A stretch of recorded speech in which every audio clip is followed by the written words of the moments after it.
I'll share the screen. We are at the end of this particular section.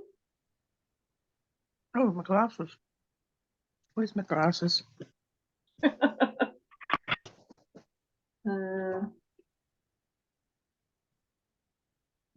thought I had the name of the thing, but here, this is the last paragraph for this section. Oh. So who wants to read it? I'm voting on Carol Lee. She looks like she's biting at the bit to read.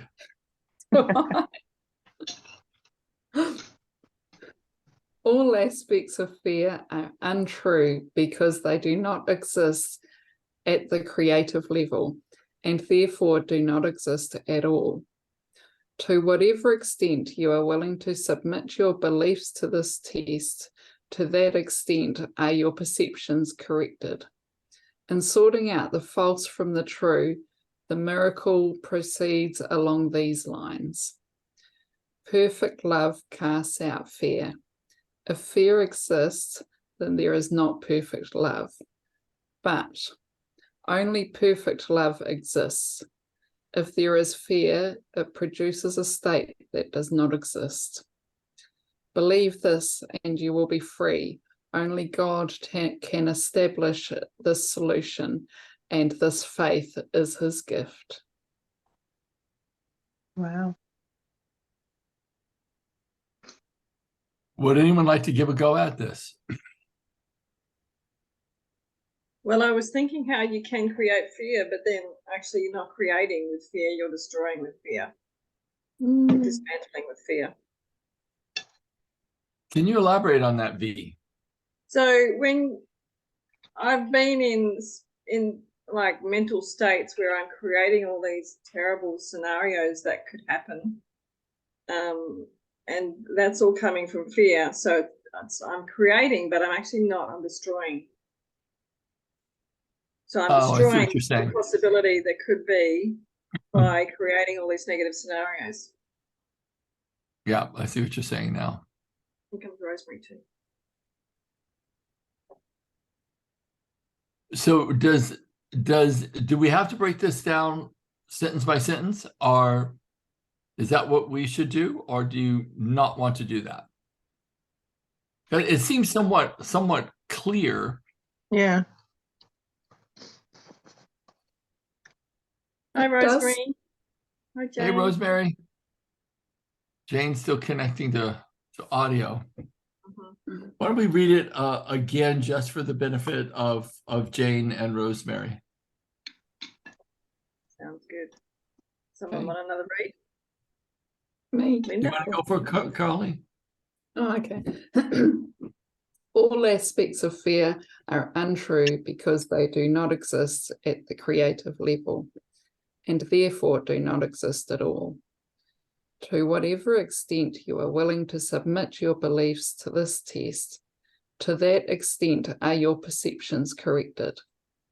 In sorting out the false from the true, the miracle proceeds along these lines. Perfect love casts out fear. If fear exists, then there is not perfect love. But only perfect love exists. If there is fear, it produces a state that does not exist.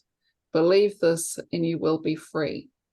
Only God can establish this solution, and this faith is his gift.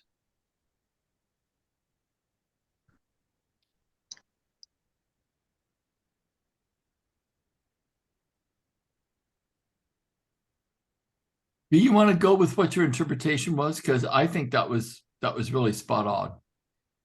So when I first was listening to and reading this, I was thinking how we do create fear, but we don't actually create fear. When we are thinking about fearful situations or creating scenarios in our head that come from fear, we are not creating, we are destroying, we're dismantling. And for me, that's where that's why if there's fear, there's not perfect love, but there's only perfect love. And so when you identify that there's fear, fear doesn't exist anyway. So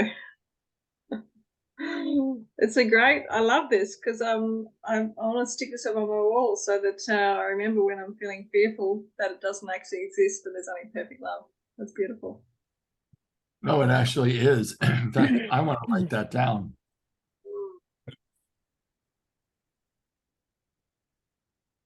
Because that perfect love is a state of oneness. Perfect love casts out fear. Do you mind if I take a moment to write this down? Fear exists.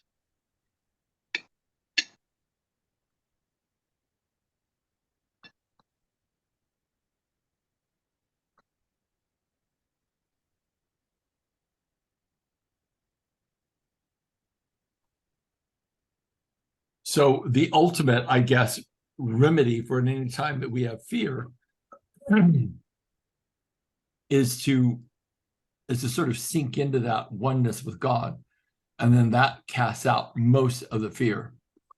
I was asked to speak at a really large conference in Denver, and I haven't been on a big stage for a long time, maybe 8 years, maybe that long. And I had some trepidation about it. You know, it's already sold out. There's gonna be all kinds of people there. I'm thinking, why do I have this sense of fear? And I'm like, what is that? Because of course, you know, that's ridiculous. I've spoken on really big stages in front of lots and lots of people. And I just feel like I've become so introverted living here in Arkansas in the woods that I've just like, what's it going to be like to get up in front of all these folks? You know, all of them are going to, you know, there's a lot of speakers going there. They're all rah, rah, rah, rah, rah, you know, and I'm like anything but that. I can't get out there and like, let's get all excited. You know, I'm just not that guy. I'm just not. So, yeah, it's going to be interesting, but I keep thinking, well, you know, the truth of it is that there's stuff that comes through me and it'll come through me at the right time and it'll be perfect. And that's just what it'll be. And of course I'll prepare and I'll have some stuff that I want to follow a timeline on, but I just have to be one with the audience. And that is really what I believe, for me anyways, this paragraph is very useful. Yeah, I remember when doing workshops with you, Gary, and we'd come in with a manual, and I think we might be doing maybe 5 pages of the 20, 30 pages that you've done, and you've just created something completely else because whoever's in the room needed to hear something. Well, you know, I have this tendency to like, I train for the people in the room. And, you know, the manual's there as a structure, but the truth of it is I'm speaking to the people in the room. So if the people in the room are different, then I shift gears while on the fly and start training from there. But you're absolutely right, V. I do that all the time. This is what I think I'm going to do. I'm all prepared to do it. And then all of a sudden it's like I squirrel off and I do something completely different. But it's more from what's coming in and more from the heart. So it works. Yeah, definitely. All right. Shall we move on? Yep. All right. Here we go. Distortions of Miracle Impulses. Huh. Jane, would you like to read, darling?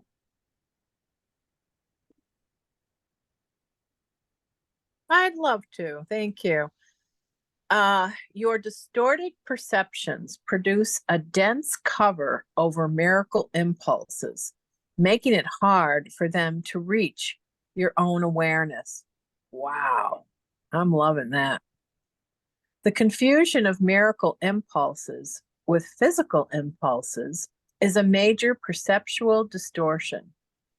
Physical impulses are misdirected miracle impulses. All real pleasure comes from doing God's will. This is because not doing it is a denial of self. Denial of self results in illusions, while correction of the error brings release from it. Do not deceive yourself into believing that you can relate in peace to God or to your brothers with anything external. Wow. Powerful. So your distorted perceptions produce a dense cover over miracle impulses, making it hard for them to reach your own awareness.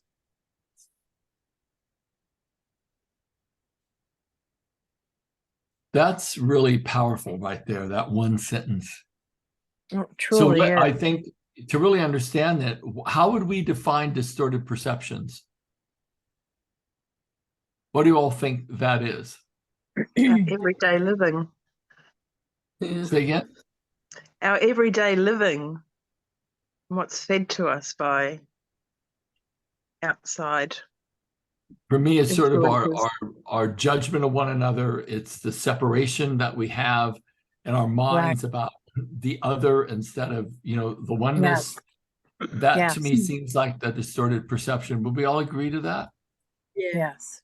So your distorted perception produces a dense cover over miracle impulses. So as long as the way I can define it is at the level of my understanding of the Course in Miracles right now, which I'm sure there's way deeper levels. But if we're judging and condemning, we can't experience, because remember, the miracle is about that holy instant when we see God in another person's eyes and we see God in other people and all things. So I can see that distorted perceptions produce a dense cover over miracle impulses, making it hard for them to reach your own awareness. Do we all agree that that could be one of the interpretations of this? Definitely. That one line? Yeah. I have to do it line by line. The confusion of miracle impulses with physical impulses is a major perceptual distortion. How I read that is if we take sexuality and we say, gee, I feel this moment of oneness with this person, and it's complete, joy and ecstasy and all that. But what it really is that is a distortion. The physical impulses are misdirected miracle impulses, meaning that when you feel that oneness with someone, that isn't necessarily the holy instant or the miracle of seeing that person's soul. It's like you feel totally connected for a short period of time. And then it's definitely not the prolonged, everlasting kind of miracle of God's love. Does anyone have another interpretation of that, 2 or 3 sentences?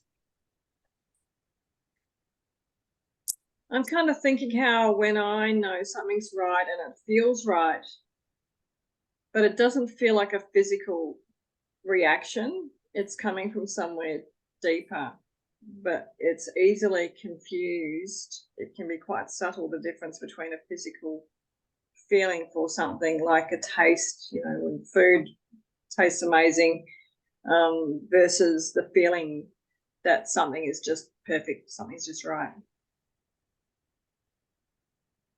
Okay. Anybody else?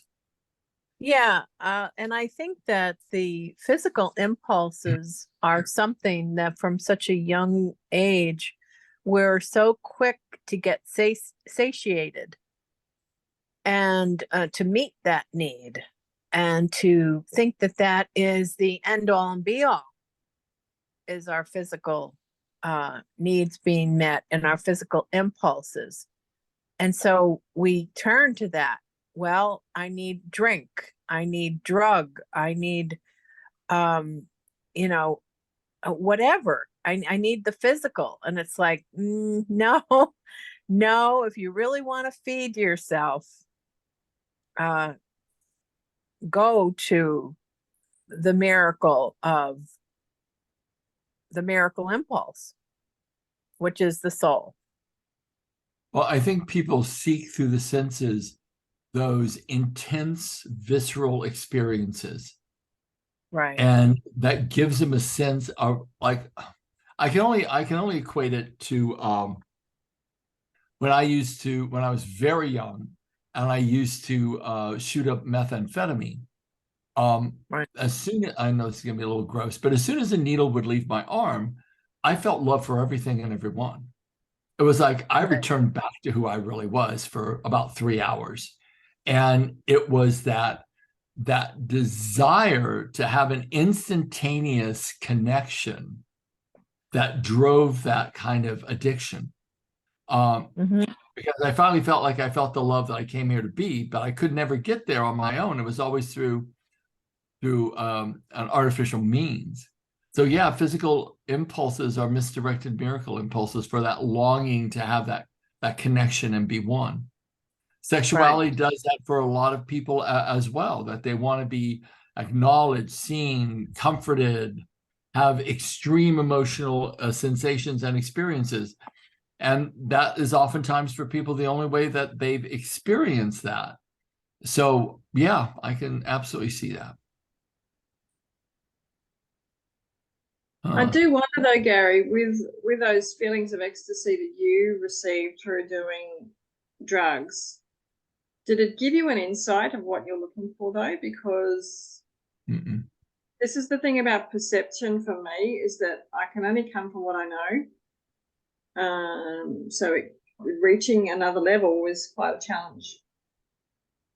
Yeah, and no, it never, it's so destructive and so illusionary, because it's good for about 3 hours. You have fun, you laugh, you feel love for everything, and then it's just gone, and then it turns into a living hell. So all up, it's super negative. All real pleasure comes from doing God's will. So if we were to break that down, I mean, it's not a complicated sentence, but how would you guys define that? And in your own life, how would we define that? Who's got an example of that in their own life? Well, I kind of use, to get through my day, there are things that I need to do. And I think that, accounting's not exactly spiritual work, but for me, it's... Oh, come on, V. But I am being of service in the best way that I can with the skill set that I've got. So for me, that's doing God's will, no matter how small it is. It's an act of service for someone else, and that doesn't mean I don't get paid for it. It means that the value is received and acknowledged. For me, it is, and thank you for that, because I think that's spot on. For me, it's like there'll be nights that I'll finally get done seeing clients, and it'll be like 8 o'clock at night, and I will feel so rewarded, because when I have great sessions and clients make breakthroughs, I feel really rewarded. I feel really satisfied. I feel really, really fulfilled. But it's kind of that connection and that oneness that I experience, and that becomes what I feel is God's will, is to do the best you can to help another person, like you just said, V. And that then does bring the greatest amount of sustainable pleasure. Yeah, I like that. I also think very simply, let go and let God. Kind of says it all for me. Then the next sentence is, this is because not doing it, which is God's will, is a denial of the self, which is in a capital.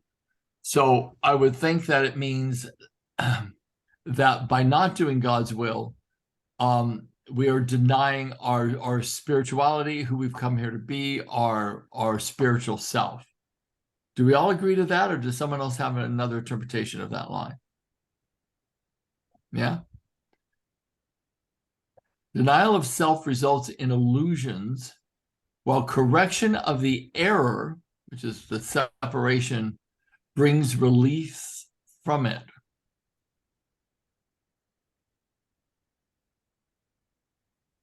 Okay, that's pretty clear. Anyone want to say anything about that line? I thought it was pretty clear. No? Okay. Do not deceive yourself into believing that you can relate in peace to God or to your brothers with anything external. And personally, I think that kind of means churches, mosques, temples, crucifixes, you know, the Quran or the Bible or anything external. It is not where God is. I think I may have shared this last time, but I got in a 3 response, maybe 2 response thing. We have a thing called Next Door where all the neighbors contribute, and we're literally surrounded by lots of interesting folk. And someone said something about, how can you believe in God when you don't go to church? And I said, God's not in a structure. He's not in a book. He's not there. Whatever he is, it's in our relationships. Who'd like to read? Did you raise your hand, Rosemary? Yeah. What, darling? Yeah, hi. I just, I had a memory of something that happened to me. You know, Gary, that I live in Puerto Rico and I live by the ocean and by the mountains. And that's something I've been wanting for a long time. And it gives me a lot of peace. But there was a time, when the horses happened, you know the story. Nothing will give me peace, right? And I used to go and sit by the beach and just pray and ask God for like wisdom. Nothing will give me peace in that moment. And I had a second that I was sitting, I remember just like now, I was sitting in the grass and looking at the ocean and like under a tree and like the dream, right? Looking at the mountains, everything amazing. And I would just be there like still. And I thought, wow, none of this none of this is where God is. Like I look around and I was like, I thought that God was in the mountain, in the trees, in the ocean, and and I thought all of that will give me peace, but none of it did until I felt peace inside of me, like with myself, like, So just wanted to bring it up because it's so true. It's true. And, yeah, Very true. yeah. Who would like to go next? Rosemary, you want to read the next line? Child of God? I prefer not to read because I have dyslexia. So I prefer, No worries. V, yeah. you want to go for it? Sure. Child of God, you were created to create the good, the beautiful, and the holy. Do not forget this. The love of God, for a little while, must still be expressed through one body to another, because vision is still so dim. You can use your body best to help you enlarge your perception so you can achieve real vision, of which the physical eye is incapable. Learning to do this is the body's only true usefulness.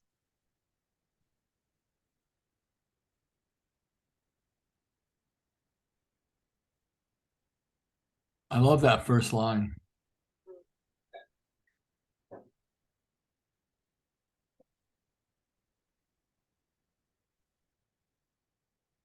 I love the whole paragraph. It's like, Yeah, it's really powerful. it The next is one doing is the best we can in this dimension with Yeah. our bodies and what we have The love available. of God for a little while must be expressed through one body to another, because vision is still so dim. Which I love means that. That's great. Yeah, me too. Mhm. Keeps going back to, where we are, in these infant stages we all are in, where we actually can connect best is really in the temple of our relationships. You can use your body best to help you enlarge your perception so you can achieve real vision, of which the physical eye is incapable. Learning to do this is the body's only true usefulness. Wow.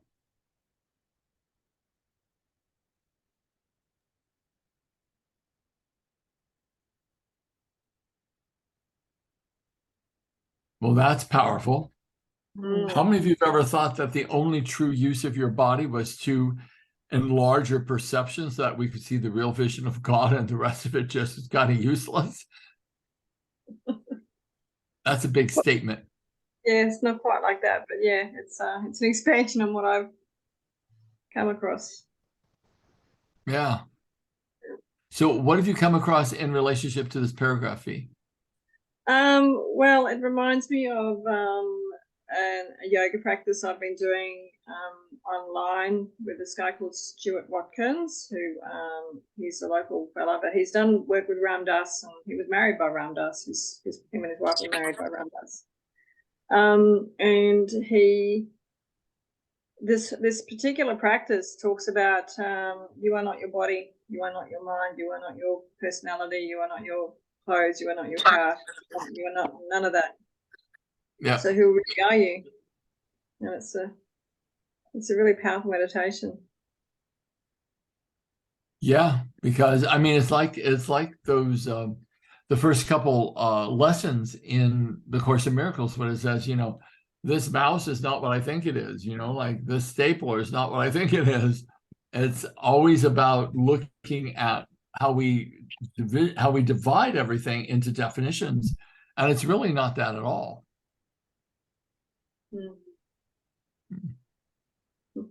Okay, anybody else have any comments on this? It's a really beautiful paragraph.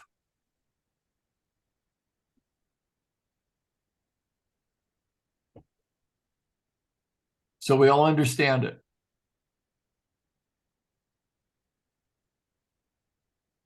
Huh. Okay. Next one. Yeah, let's go to the next one. Oh, that's a big paragraph. Who wants to read that one? I'll go ahead and read it. Fantasy is a distorted form of vision. Fantasies of any kind are distortions because they always involve twisting perception into unreality.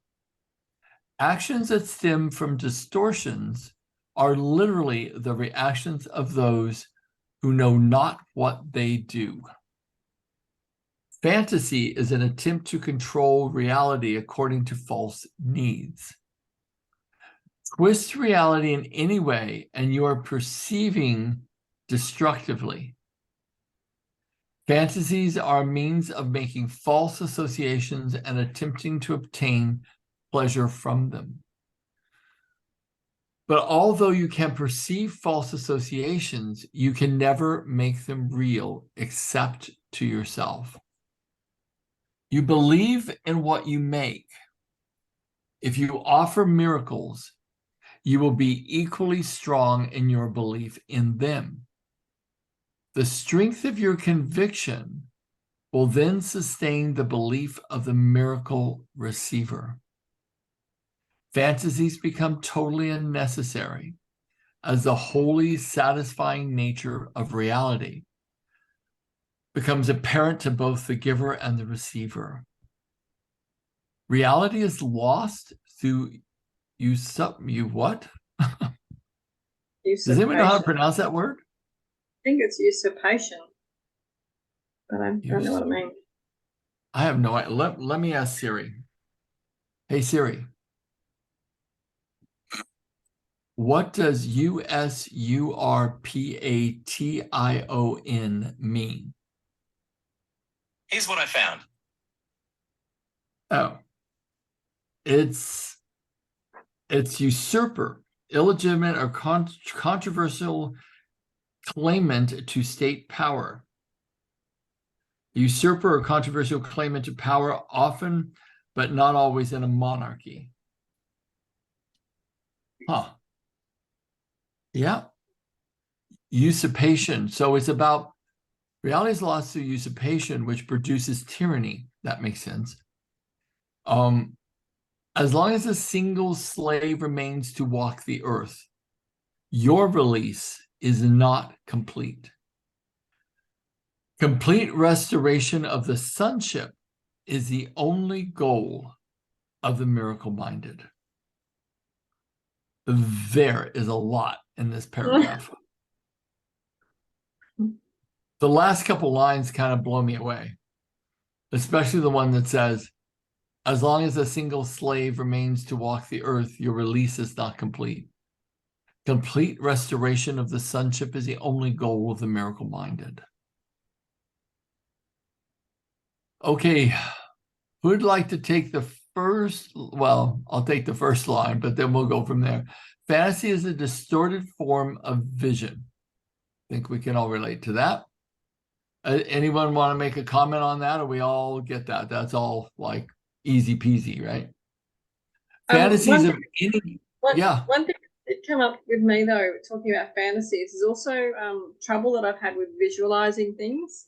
And you know, when you're setting goals, you're supposed to visualize them, but I've had a lot of trouble doing that. And I think sometimes the visualization can come from the ego, and then it's kind of more fantasy than an actual vision, and it's not going to happen. You know, that's a really good point. I've never thought of it quite like that before, V, that when you are attempting to conjure up an image that represents your future, I've kind of given up on that as well. I just tell people, make a representation of what that future, and let it come from your subconscious mind. It may be like, you know, a triangle. Who the heck knows what that means? But to your subconscious mind, it means something. Rather than try to concoct, you know, me in a silk suit in a Ferrari. You know, I mean, I can't wrap my head around that, to tell you the truth. So, does anyone else have anything they want to say about that? Fantasies of any kind are distortions because they always involve twisting perception into unreality. Any comments, any questions on that, or any elaboration you want to give on that? Okay. Actions that stem from distortions are literally the reactions of those who know not what they do. No, that's pretty clear. Fantasy is an attempt to control reality according to false needs. Now, I try to wrap my head around, like, what's in the compartment of the word fantasy? Like, what are they exactly speaking about as far as the fantasy goes? Does anyone have anything they want to say about, like, the definition of fantasy within the Course of Miracles? Because I'm looking at it and I'm thinking, you know, it could be anything from setting goals to something else. So does anyone have any idea what you think fantasy means in the Course of Miracles? Is it about what we dream of rather than, so the fantasy is literally just the dream of what it is that we want? I think so. I think it also can be negative, because V said it, and I think it's really appropriate, that a fantasy can also be what we fear in the future, our worry, because when we're worrying and we're fearing in the future, we're actually creating internal representations that represent that. And we're contemplating that. When we're worrying about it, we're generally watching, you know, catastrophic movies in our head and worrying about it and thinking about it. And that really robs us of our power. So fantasy is an attempt to control reality according to false needs.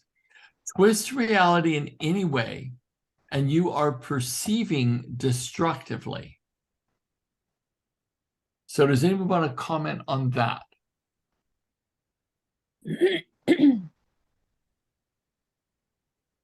I'll tell you what my take is on it. Twist reality in any way, and you are perceiving destructively. I just took a walk before our class, and I just kept being in awe of how beautiful it is where I'm living right now, and thinking, geez, you know, everything is so perfect. Like, everything is just so beautiful. The air, the wind, the smell of the trees. It was just an amazing kind of sensory experience. And And I'm thinking, if we're trying to fantasize outside of what's before us being perceived through our five senses, we're fine. Well, in my opinion, anyways, and this may be a distortion, but if we're fantasizing about something that is, perhaps we're not accepting it as a perfection that it is. And if we're not accepting it as a perfection that it is, then is our ego involved saying there's something that can be made better or there's something that's wrong? And so I'm just going to throw that out as an idea. What do you guys think? Gary, this is the first time I think that we've seen the word fantasy come up in our study so far. And I think this paragraph is really powerful as to how to make it look, how to actually understand it. And just reading through this, I'm getting different ideas about fantasy. Fantasies are means of making false associations and attempting to obtain pleasure from them. So I'm seeing things like gossip. I'm seeing things like people who take pleasure from watching the war or watching violent movies or watching violence against other people. That's what I'm saying when in the word fantasy now. Yeah, I think that's really valid, V. I mean, the truth of it is we do lose ourselves in all of these things that if you watch the news, you're in total fantasy, and it's not generally a very good one. So yeah. Does anyone else have any other comments? I have experience with the word fantasy in a very negative way. My mom used to tell me every single time that I used to like dream big or like, want anything that we could not have because we were really poor. She would just say like, like, oh, that's a fantasy, but she would say it in a way like it was a bad thing to want it. And the fantasy word was like it was a bad thing, right? So every single time she will say, I don't know, I don't have a specific example, but like even now, like for example, when Carlos and I bought our first home, I'll be like, oh mom, we got our first home and it's really nice, and she'll be like, that's fantasy, why are you happy about that? Like you don't need that home and things. So she will always refer to it like a bad thing. So maybe just thinking about it, I'm trying to connect it with when it was saying before that anything that what was he saying in the paragraph before, like we don't find God in everything outside ourselves, and so maybe everything outside ourselves might be a fantasy. I'm just like trying to think, because I'm trying to remember what my mom used to say. She says still like, oh, that's fantasy. That's fantasy. Everything for my mom is a fantasy and it's bad. So, Well, yeah, I don't know what to say about that one, because it is, when it says fantasy is an attempt to control reality according to false needs, which means that if we're fantasizing about something, and I like these, I think this paragraph covers lots of different dimensions of how our mind creates separation and how our mind finds judgment even in the smaller things. Like if I'm fantasizing about something, I'm dissatisfied with what I already have. So I'm in this fantasy about something that I've had to have found fault for me to be in a fantasy. And I'm wondering how that particular perspective actually fits into it, because I go to fantasy as an attempt to control reality according to false needs. And, I love that last paragraph. I think I forget who read it, but V, is it possible to go back to that last paragraph? Yeah. Where it goes, you can use your body best to help you enlarge your perception so that you can achieve real vision of which the physical eye is incapable. Learning to do this is the body's only true usefulness. Now, that doesn't seem to relate to the next paragraph, but I think it really does. Because it says, the love of God, is Yeah, because there's something important there. It's like the love of God for a little while must still be expressed in one body to another because vision is still so dim. Then the top one says, child of God, you were created to create the good, the beautiful, and the holy. And I think I keep going back to this idea that when we are fantasizing, that there is some fault we're finding with our reality. And so we fantasize about something else to make it in the image and likeness of our own desires and our own minds. Now, I could be wrong, but what do you guys think? I love Let's that. go And to I the love next what you've said about, I've quoted that. You will know it's fantasy if it creates separation. That's what Where are you reading that, V? I'm just taking that from interpreting what you've just said. So I'll know it's Ah. fantasy if it's creating separation. Yeah. Mm. Yeah. I just wanted to add that I think that the way to, in my opinion, the way to steer away from fantasy is to focus on the state of being. Yeah. And when you are focused, like music will put me very quickly into a state of being, or the state of being that I want.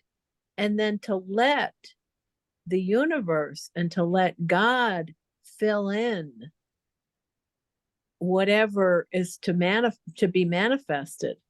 I ask for the state. I bring the state. I master that myself, and I invite God to produce what is reality before me, based on what I'm asking for through. It's sort of like what you give, you get back, and just wait. Yeah. I mean, we're all going to have our different approaches. And I know, for me, when I finish meditating in the morning, I always just pray to, grant me the strength and the courage to face my destiny with joy, because Yeah. I've made a choice that to ask for anything means I'm finding doubt and that my life's being led by something higher. So rather than me say, God, give me this and give me that and give me this, and I'm going to set my goals and that's going to manifest, and I want it by this year and no sooner or no later, I'm fundamentally like way out of alignment with myself, because I'm fantasizing about all this other stuff when it's really in the divine right order. Just grant me the courage and strength to kind of stay out of my mind and allow my life to unfold easily, comfortably, and let me have courage and joy in the process. Mm-hmm. Mm-hmm. And that feels like right. Mm-hmm. Like Robert and I are trying to buy another house here where we're living, and it's a new construction. It's a really nice house, and we had to sell our house in Santa Fe, which we're in the process of doing right now. And I was like, I really, really want this house. It's going to be such a good house, and it's going to be great resale value, and we'll get great rent for it, and blah blah blah blah blah. And I'm all in my head about it. And Robert, being the little guru he is, said, either it's going to work out perfectly and easily, or it's not going to work out at all. And then we'll know that that's meant for us, or it's not meant for us.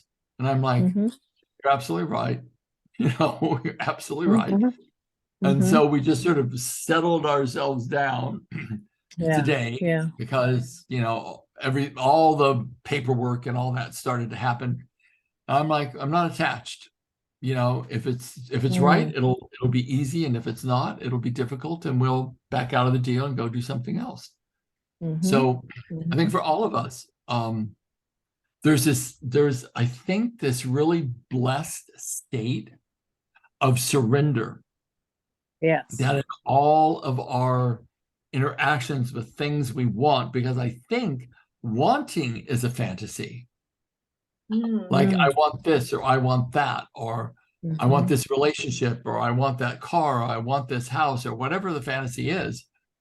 It's fundamentally, and in my mind anyways, as I'm seeing it, it almost represents a lack. It's like, yes, I'm strategizing for my life. So whatever's going to manifest through me, I have to take action to make it happen. So I feel pulled to do that action. So I'll go do the action. But the results of the action, I can't be attached to. I have to set some sort of objective with life, or else I just sit around and do nothing all day. But I think it's the attachment to what your fantasy as a result is that seems to be, to me anyways, if I get attached to that, it becomes separating and a little bit more destructive to me. Does anyone else have any insight on that for themselves, things that you've experienced? Okay. Gary, there is Yeah. a saying, a saying in Spanish, let me see if I can say it in English, that for everything you get, you lose some freedom. Like, for example, let's say a house, right, in the Dominican Republic. I'm going to explain it because I have memories over there knowing that saying, that they say, okay, you want a big house for what? Like, for the thieves to want to come and steal inside your house. Then if you get a huge home, you need to get what is it called, a police officer to come and guard your home. And you cannot go out, or you have to like have people living in your home so that you can go and travel the world and things like that. If not, you have to be there taking care of the house. And so, it's just very resonating right now with those stories. When I was a child, my parents would be talking like, Yeah. why would you do Oh, this? Why well, would it's you do true. that? Because all of that is just gonna take away freedom from you, and Well, wherever there's attachment to stuff, it literally takes away your mental freedom. And I think that's what's most important. But I think also, just on that, getting rid of all of your stuff too creates such emotional trauma that you really need to work through. So it's You a would know, double-sided Linda. coin for me. Yeah. You would know. And can you talk through a little bit about what that did to literally give up your physical belongings and really pare down? What did that bring up for you? So much. It brought up funny, V and I were talking about trauma and stuff yesterday, but it literally brought up trauma because a lot of those things were attached to that trauma, and they were things that I didn't want to let go. But because I was downgrading to a mobile home, I physically could not keep those things. So I needed to let them go. I didn't have a choice in letting them go because I'd already made the choice to downgrade to something where I couldn't take those things with me. Have you energetically let them go? Mostly, if I think about, I'll use a specific example, my rocking chair. If I think about that too much, I get this emotional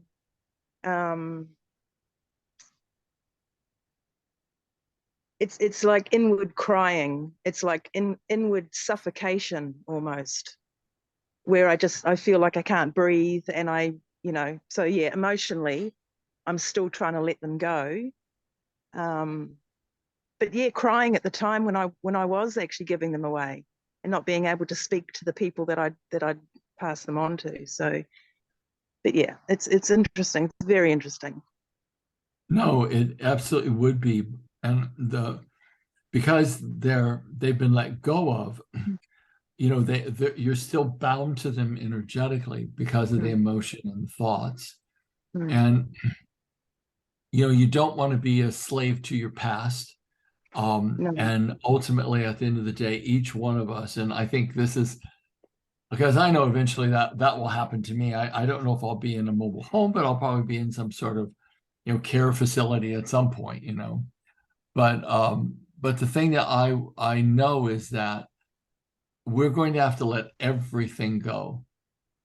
Every single one of us, everything we hold, we're going to have to let go. Gary, Yeah. you're going to be in Nana.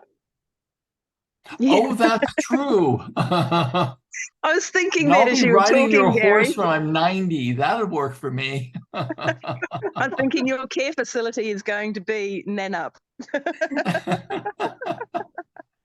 That would be a blessing beyond all blessings, I'll tell you. I would love that. But yes, I think that we have to really look at what you've done, Linda, is really break down. You've done the physicality of breaking down all the fantasies of what really has separated you, because it's our memories, it's our history, it's all of that. I've got things that I have a display case that I have little tiny items that remind me, that are memoirs of things that occurred to me throughout my entire life. I've got a handprint in clay that my mother carried around in her purse since I was 3. I made it when I was 3, and that's in that case.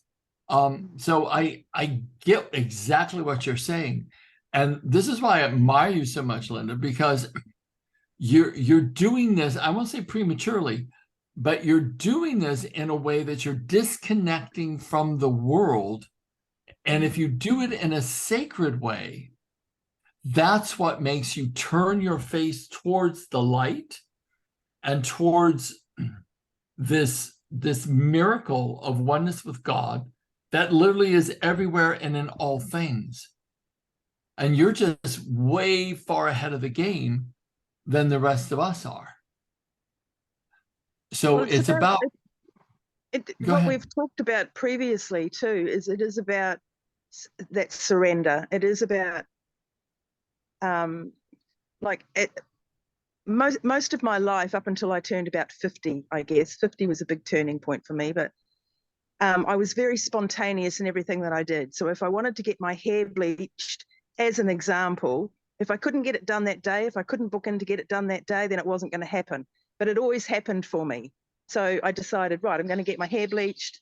I'll phone the hairdresser. Yes, we've got an appointment. Someone's just cancelled. Great, I'll go and get my hair bleached.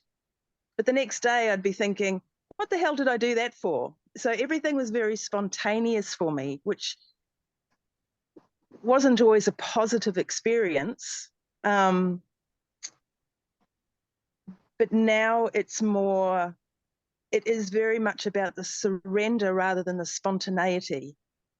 Well, I'll say this, Yolanda, because at the end of the day, each one of us is going to have to leave the thing we have called our identity. We're going to have to leave our bodies. And this is an inevitability. So when I talk about this, people go like, oh no, I'm not going to talk about that. That's way too weird, way too scary, and we're not going to talk about that. But the truth of it is an inevitability. What you are doing is practicing how to give up everything. And the reason that that's important, because in India, the master would say that when you leave your body, a movie runs, and that movie is all things that you've been attached to in the world. The last frame of the movie is what your mind has focused on the most and determines your next incarnation. So personally for me, I'm preparing for the last frame of that movie.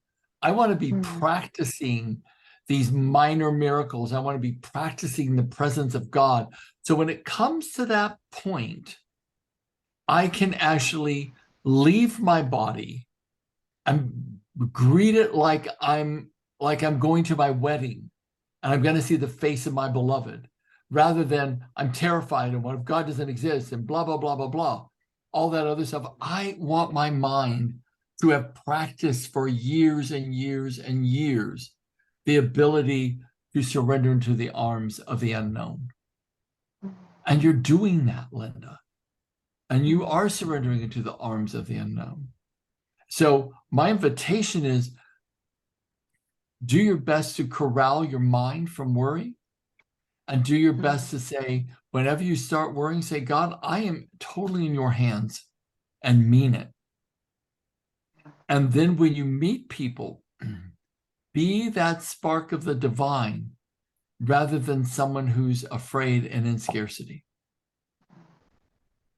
Because actually, you're doing something that every one of us is going to have to do. Every one of us. Whatever we think we are, we're actually not. We are this infinite light that goes back to a galaxy of lights. And it is nothing and never will be any more than a static love where all of us are exactly the same.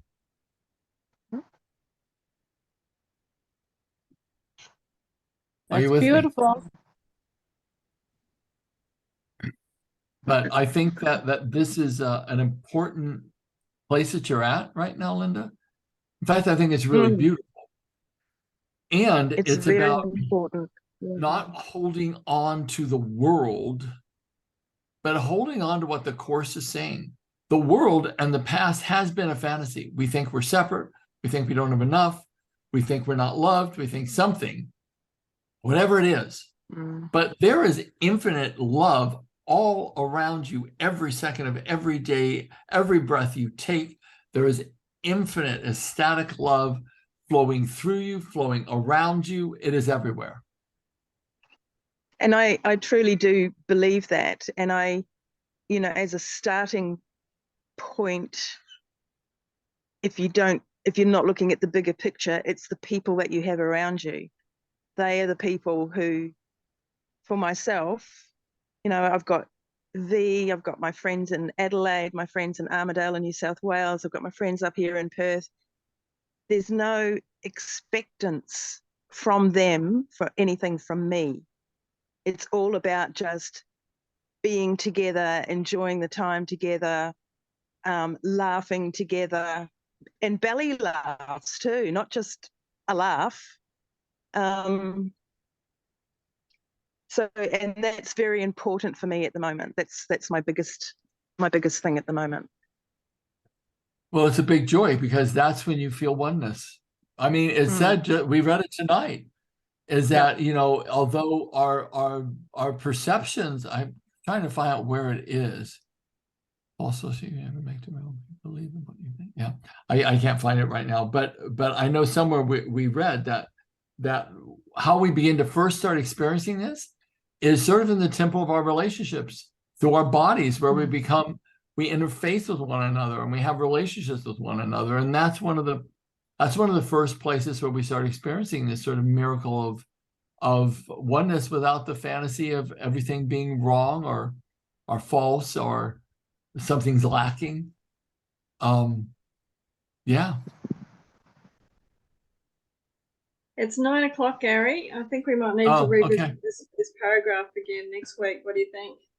I think we need to. I just wanted to just say this one last line. If you offer miracles, meaning you see the oneness of God in others, you will be equally strong in your belief of them. And I think that's a very, very powerful statement. If we're lacking in our belief in miracles, then we have to offer more moments in time where miracles can be given to others. And then our strength grows. So, Linda, because I keep feeling your energy, and I want to just offer you that, is that offer more miracles all around you. Acknowledge the light of God in everything and everyone that you meet or see. And then it'll become much stronger in you. And then your heart can rest and your mind can become more tranquil. Thank you. Welcome. So gang, let's give our word, our statement for what we got out of the night. V, you wanna go? Oh gosh, there was so much. You'll know it's fantasy if it creates separation. Nice. Linda? Offer miracles. Carly? There is only perfect love. Rosemary?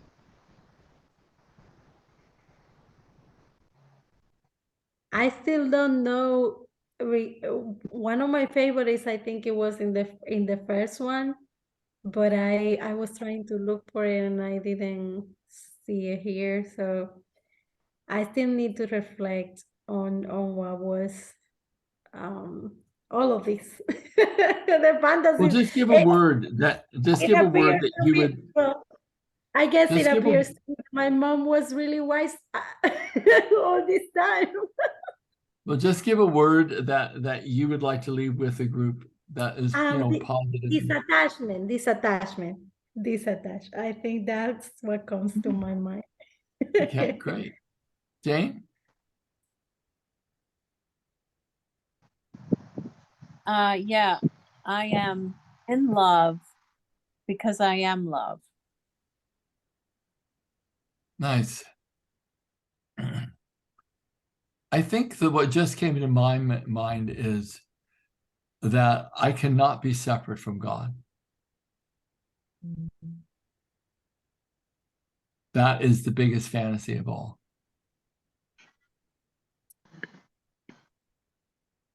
Okay, gang. God bless you all. You have an incredible night. Stay out of trouble for the next week. Or tell us all about it on Tuesday. And I will see you guys then. V, thanks so much for always showing up and doing this. You are the maypole that we all kind of orbit around. So I really appreciate you. My pleasure. Okay, gang, Yeah. have a wonderful Well night. said. Okay, bye-bye. Thank you, everyone. Very grateful. Bye. Thank you. Bye-bye. Bye.